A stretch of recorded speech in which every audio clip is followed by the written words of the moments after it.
Nuovo film o recenso. Hey everybody, it's Ray, and you're still watching, for some reason, New Movie Review. And today we're going to be talking about the Tinder Swindler, new documentary from Netflix. It's on now. Go ahead and watch it. Not the greatest documentary in the world, but it's interesting story. It's kind of a terrible documentary with an interesting story, we'll say. Get more onto that later. So, what is the Tinder Swindler? In case you haven't heard, it's all about this guy named Simon Leviev, and he's a scammer on Tinder. So he goes ahead and he meets these women, and he gets them to give him money for various reasons, and he uses that to finance this sort of baller lifestyle, I guess. And that money that he also swindles, because he can maintain this lifestyle, he uses that to swindle other women, sort of like a Ponzi scheme, right? So he's just taking from one to kind of get to the next one. To me, that's sort of like, oh, it's 2022 and we're just talking about this. This has been going on since before Tinder existed. At the very start of online dating, this has been happening. Everybody knows that. But I guess what makes this one sort of interesting is, I'm going to get into problems I have with this documentary because I do have a lot. Is the fact that he somehow got away with, they say, $10 million. He scammed $10 million from various women. I would assume a lot of women, and he never really got caught. He's still around. He's still on the internet, still doing stuff, right? Still trying to be a social media influencer. So I guess that's kind of where a lot of the discussion is, like, why wasn't this dude arrested, or, really what was going on there, right? So as far as the documentary goes, that's it. They interview a few of his victims, right? And they come off as super, compassion, like, you feel bad for them, right? And you feel sympathetic for them. They go on Tinder, they meet this guy, but they look in his bio and his Instagram and find out, oh, this guy's the son of a billionaire, right? So, if you look at the guy, I'll put a picture up, but I wouldn't call him like that good looking. He kind of looks douchey. He's got that kind of douchey little beard and all that stuff. He's apparently short, apparently balding. He really, whatever, but he's got that look, right? That he's rich. He wears designer clothes, flies around in planes, whatever. He's in a Rolls Royce and a Lambo and stuff like that. So these girls, because they really love his personality, they they swipe right on him or whatever it is, and he just lays in with the con right away, which is basically, hey, I'm coming into town, I'm flying in on my private jet, I'm going to be at the Four Seasons, want to meet up, and then they meet him, and then they kind of go, oh man, this guy's the real deal, billionaire's son, diamond industry kid, and then he just, leaves town, then says he falls into all this drama and, like, international intrigue and stuff, and his life's in danger, and he needs money, and his account's frozen, and they're gonna get, all this back, and he wants to marry them, be together, and blah blah blah blah blah blah blah, right? And I don't know how many women. It doesn't really say how many women he scammed. Like I said, I don't remember. There's at least 3, but he got 10 million. He got 250,000 off of one of them. I think her name was Parnella or something like that. She's from, I want to say, Finland, Norway, one of those countries. And so whatever, he gets, $250,000 off her. And then I guess some more from some other ones.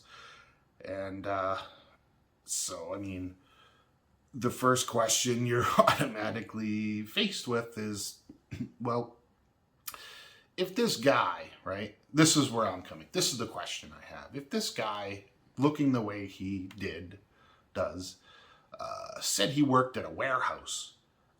They wouldn't have even talked to him, right? They wouldn't have even talked to him. They would have left swiped, right? They wouldn't have even clicked on his photo. You know, I don't think they were going out with him for his personality. They were thinking, this is a payday, right? This is an investment I'm making, right? I'm going to,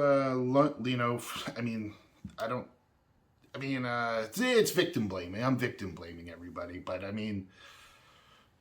how bright are you if you're like taking out high interest loans, it's 40,000, 30, up to $250,000 all over the place from different banks to give to this guy because, you're thinking, well, he's going to marry me and then I'm going to be the wife of a billionaire and then I can divorce him and I can be half a billionaire, right? It's a smart investment, right?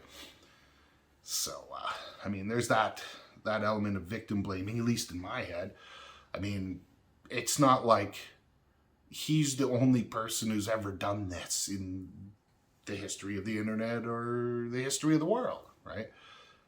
People have scammed other people with romance for money, for always. It sounds pretty bad, but usually when you talk about gold diggers, you're talking about women who fall in love with, rich old men and wait for them to die and stuff like that, or just divorce them or whatever, right? That's been going on forever, right? And that's socially acceptable. I'm not siding on the side of Simon. He's a scumbag, but he's really like, even the romance thing, I don't even think that's particularly scummy. He's a scumbag because, he's scamming people, right? And scammers are dirt, right? But it's also the internet. It's sort of like, I don't know, don't give any money to anybody on the internet. It's not just him. It's, I could just say, hey man, my computer's, here's a good one. You got to support me because, YouTube's it's turned the algorithm against me and I need, if you want this content to continue, you got to give me money. I have many enemies, from all these organizations. They want to shut me down and we need the money so we can keep going and spreading this message. You hear this grift all the time. Oh, my computer stopped working. I'm not going to be able to upload anymore. Or I'm in a financial bind. I can't pay my rent and therefore I won't be able to make another YouTube video or another whatever, right? You just hear, it's just endless, right? And I'm not even bringing OnlyFans into this. With OnlyFans, here we have on the one side, we have, and it's bad, and I'm victim blaming, I know, right? But we have some women, some unknown amount of women, at least 3, right? Who get scammed by this dude who says he's a billionaire and he's going to marry them. But you also got like cases where there was that, Bulgarian OnlyFans model, who found some loser online who was just paying her thousands and thousands and over $100,000, and he's getting the money from all these places and scamming and just to give to her for nothing, right? I don't even think she even said that, I think it was for the possibility to one day meet. And in the end, I forget the name of this guy, but maybe I'll put a little, whatever, who cares? You can look it up. He ends up murdering his family over it, right? Because they catch on to what he's doing. And he figures the only way out of this is to kill his family, right? So that's bad, but that also happens, right? So welcome to the internet is basically what I got to say. Tinder is part of the internet. In case you didn't know, Tinder is a little computer program you can put on your phone so you can judge people by their looks, right? Oh, ugly, good looking, ugly, good. It's basically what it is. I've used it in the past. It's kind of disappointing because no one writes anything about themselves. It's a photo. Basically, you're just judging people by their looks. I've met people on Tinder. I didn't find the experience very good, so whatever, right?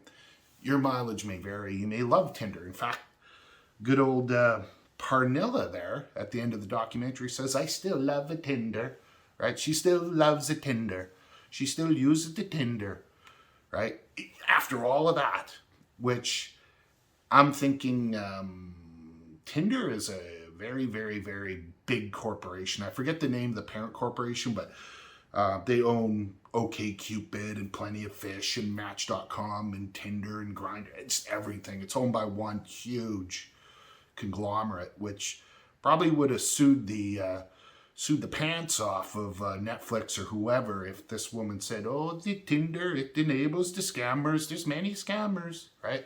If she would have said something like that, because I'm pretty sure she doesn't have that high an opinion of Tinder, right? Not that I love a Tinder, right? Which is literally what she says at the end. So I thought that was kind of weird. The other thing too is like, who pays for all this? So he scammed these women into basically bankruptcy. So who's left on the hook? Well, the idiots that gave them the loans for whatever reason. I don't know. Like at some point, I mean, this woman seemed to, I mean, she's obviously pretty naive and kind of sheltered. And I don't think she had the money to pay it back, though she's pretty well dressed during the documentary. So maybe she found some other, I mean, that's dark, right? How did they pay for it? Well, maybe they found some other, maybe the cycle just continues. I don't know. Who knows, right? I mean, I'm being a little mean, but I'm thinking, well, if they're pretty girls, they could probably find some other guy with some money to pay some of their bills, right? Huh? Why not? That's the circle of Tinder. That's what Tinder's there for. Get scammed. Scam or be scammed is basically what it is.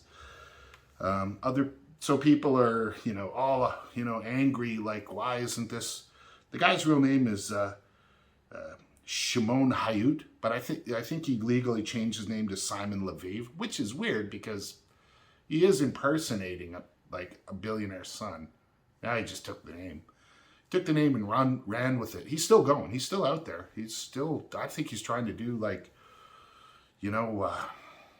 courses for people on how they can, up their game and their lifestyle. They can be just like him. Pretty wild. So he's out. What was I trying to say there?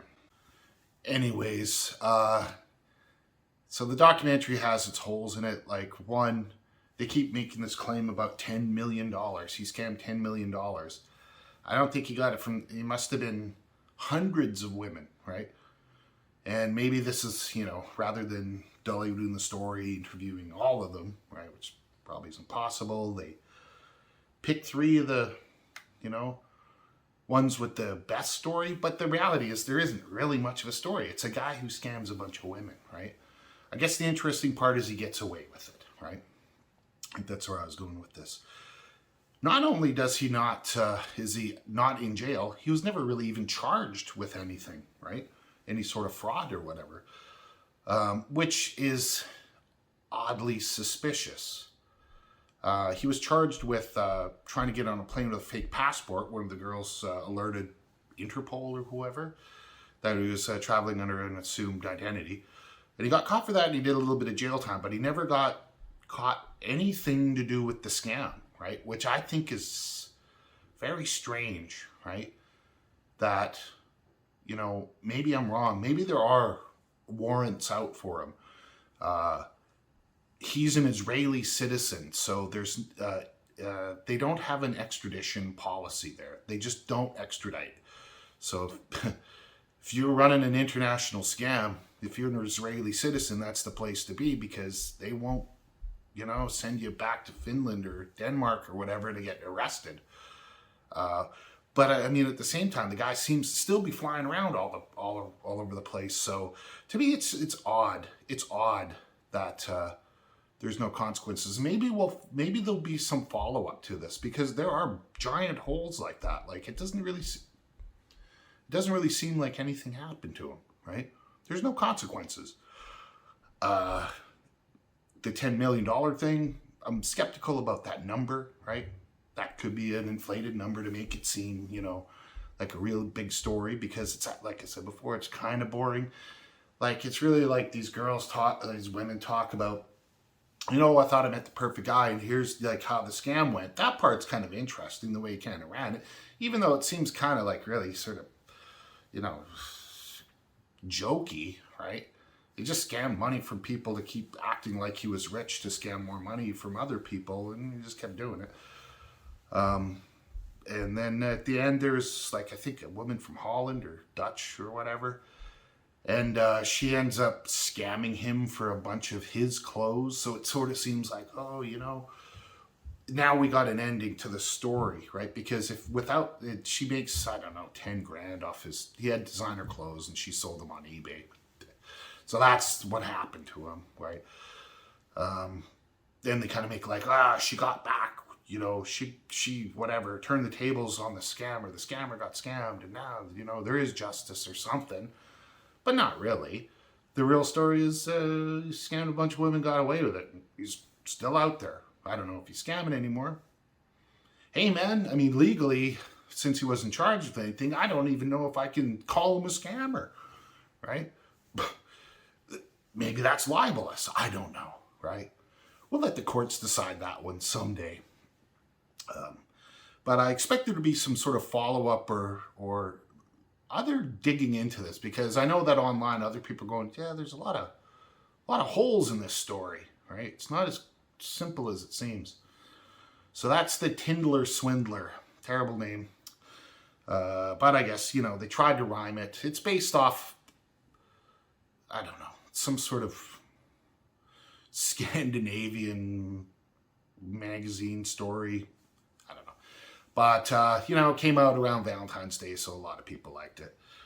And, I really don't know what else to say about it. I guess we'll find out, right? As time goes on, I guess we'll find out. Alrighty, well, I'm going to leave it there. Thanks for watching, everybody. Come on, give me a like and subscribe. And I think we're going to come back. We're going to talk about, next time we'll talk about a good movie that I watched. Okay?